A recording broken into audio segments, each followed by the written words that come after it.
Audreco Conception, bonjour. Nous allons vous présenter aujourd'hui tout savoir sur ce qu'on appelle dans notre métier la laisse de toilettage.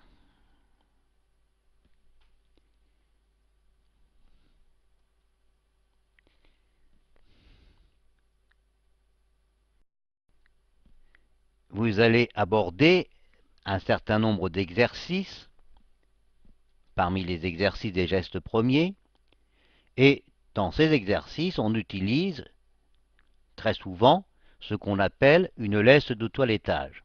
Eh bien, pour mieux vous permettre de comprendre et d'appréhender ces exercices, expliquons longuement et en détail ce qu'est une laisse de toilettage, à quoi elle sert et pourquoi elle a été inventée.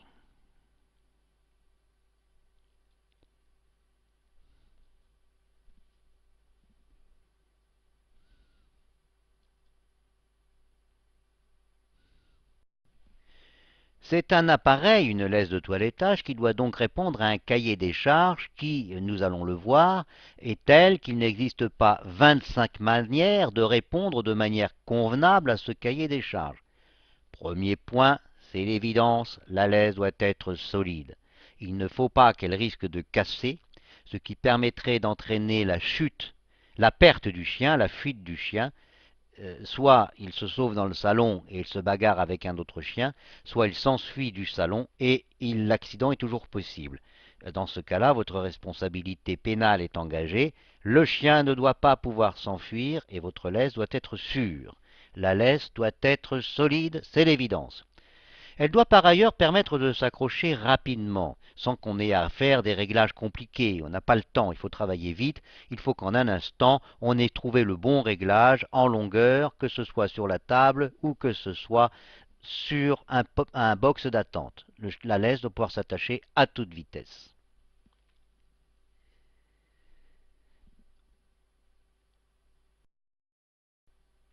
Par ailleurs, la laisse doit pouvoir s'adapter en un instant à n'importe quelle épaisseur du cou. Le chien ne devra pas être en mesure de dégager sa tête parce qu'il serait trop petit, mais il ne doit pas non plus être embarrassé parce que le serrage est trop prononcé. On doit pouvoir donc s'adapter instantanément à n'importe quelle épaisseur de cou. Point très important, la laisse doit pouvoir se défaire, si nécessaire, en un instant. Croyez-moi, cette caractéristique précise pourra bien sauver la vie de tels sujets qui commenceraient chez nous un malaise cardiaque, par exemple.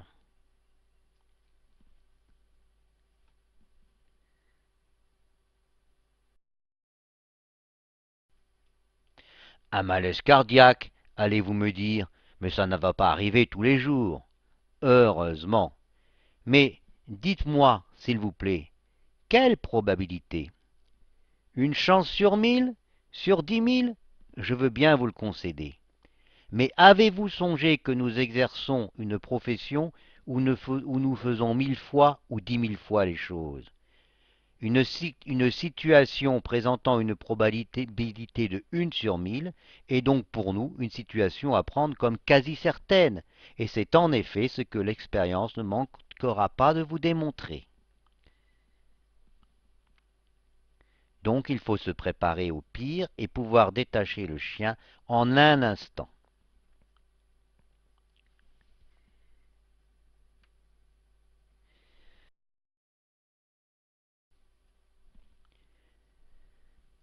Munis de leur laisse, cependant, les chiens ne seront pas toujours sur nos tables. Ils seront souvent dans leur box d'attente. Il faudra qu'à ce moment, ils nous puissent nous attendre en toute sécurité. Car, sachez-le, les chiens qui nous attendent ne se tournent pas les pouces, on n'a jamais vu cela encore, mais quelques-uns tournent parfois sur eux-mêmes. Votre laisse doit avoir prévu cela, car si le chien tourne en rond sur lui-même, il va finir par raccourcir sa laisse et par pouvoir s'étouffer. Le chien est très étonnant. On pourrait penser que quand il commence à sentir qu'il s'étouffe, il va se mettre à tourner dans l'autre sens, mais ce n'est pas ce qu'il se passe. Il continue à tourner inlassablement et il aggrave l'étouffement. Croyez-moi, un chien peut facilement s'étouffer en tournant ainsi sur soi-même.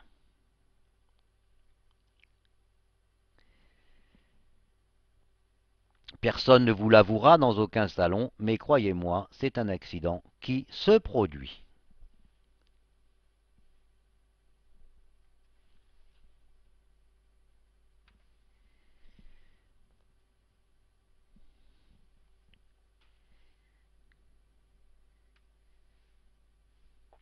Eh bien, voyons maintenant comment répondre à toutes ces exigences.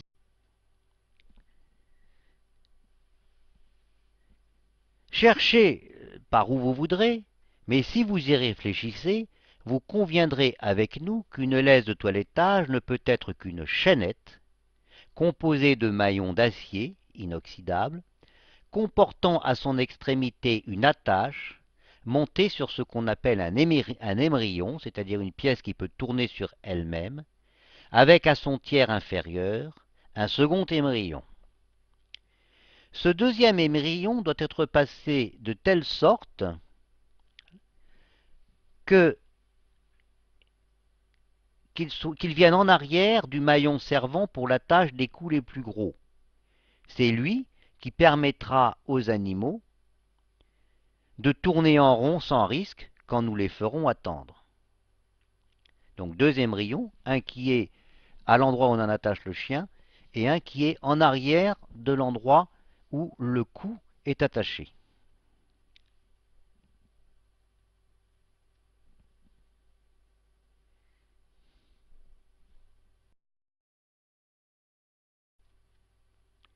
Voici donc une laisse de toilettage.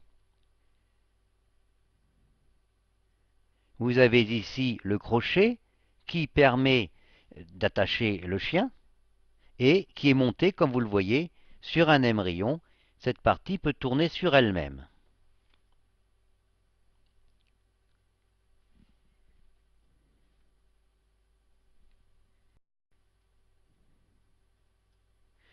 Le crochet et un deuxième émerillon ici. Vous voyez, c'est à partir, jusque-là, on se réserve cette place, la partie qui va d'ici à là, nous permet, est réservée pour attacher, pour le cou.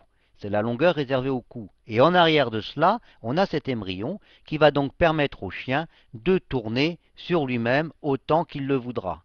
Cette zone-là pour attacher le chien, et derrière le chien, attacher le cou du chien, et derrière le chien peut donc tourner sur lui-même. En principe, comme cela, l'accident est presque impossible.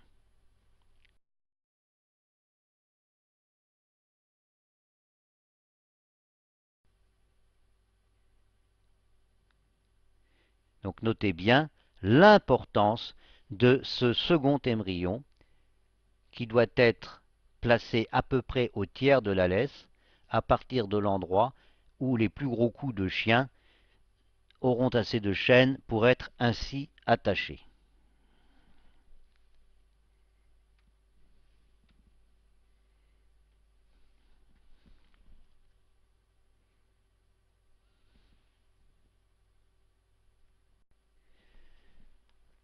Pour être complet, nous vous signalons une petite astuce très généralement rencontrée en salon de toilettage. Quand vous aurez votre salon, vos laisses comporteront chacune une plaque permettant d'y inscrire un numéro qui correspondra à celui du crochet, où vous placerez prudemment la laisse du client sur le râtelier prévu à cette fin. En effet, rien n'est plus susceptible que de vous pourrir la vie que le fait de ne pas rendre au bon client la bonne laisse. Vous apprendrez que dans notre métier, les confusions de laisse nous compliquent terriblement la vie et mécontentent bien inutilement notre clientèle. Ce système permet d'éviter les confusions de laisse. Donc vous avez au bout de la laisse, tout à fait à l'extrémité de la laisse, un petit S que vous serrez et sur lequel vous gravez un numéro de laisse.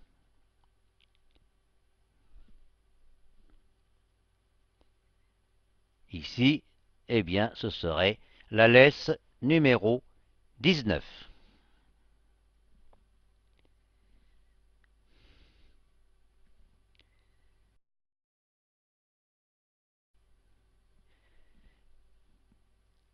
Voici un râtelier sur lequel, c'est le râtelier utilisé dans l'un de nos ateliers, sur lequel sont accrochées les laisses de toilettage.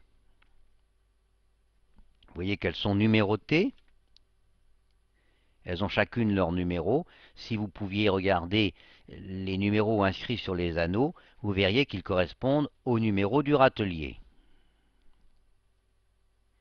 Et voici le même râtelier une fois que le travail est commencé. Eh bien, le chien numéro 1 est manifestement arrivé. On lui a mis la laisse de toilettage numéro 1 et on a mis sur le râtelier, on a accroché au râtelier la laisse du chien. Quand le chien sera fini, que le client reviendra, aucun problème, on est sûr que la laisse de ce chien, la laisse du numéro 1, c'est celle-là et pas une autre. Et puis, même raisonnement pour la laisse numéro 2, la 6, la 8. Avant de commencer le travail de la journée, on a donné des numéros, on a attribué des numéros au chien et il ne peut plus y avoir ensuite d'ambiguïté.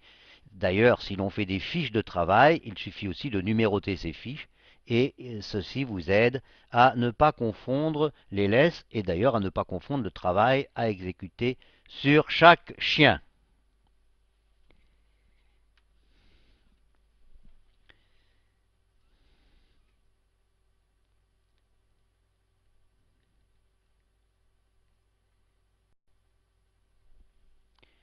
La taille des anneaux de nos laisses, celle de l'attache des émerillons, doivent permettre le contrôle des chiens les plus forts de notre clientèle. Si vos anneaux correspondent à des trop petits chiens, quand vous recevez un Doberman ou un chien plus costaud, les chaînes risquent d'être déformées. Donc il faut que les anneaux puissent tenir les chiens les plus forts. Évidemment, vous pouvez trouver que cela ne sera pas joli, que des maillons trop gros sur des petits chiens, c'est vraiment pas très gracieux. Eh bien, dans ce cas-là, rien ne vous empêche d'avoir à votre disposition deux jeux de laisse, l'un pour les plus petits modèles et l'autre pour les plus gros. Le tout sera ensuite que vos employés ne se trompent pas et ne viennent pas mettre une petite laisse à un gros chien. Enfin, quoi qu'il arrive, il est évident que les maillons du petit modèle doivent être choisis pour pouvoir se glisser facilement, s'accrocher facilement sur les crochets de la table de toilettage, comme sur les pitons d'attache dans les box. Il faut bien entendu, ça c'est l'évidence, que les maillons des laisses puissent s'accrocher à tous les crochets dont vous pouvez avoir besoin. Hein, vous voyez ici un chien qui attend à son piton d'attache. Évidemment, si c'était des trop petits anneaux, on ne pourrait pas fixer la laisse aussi facilement.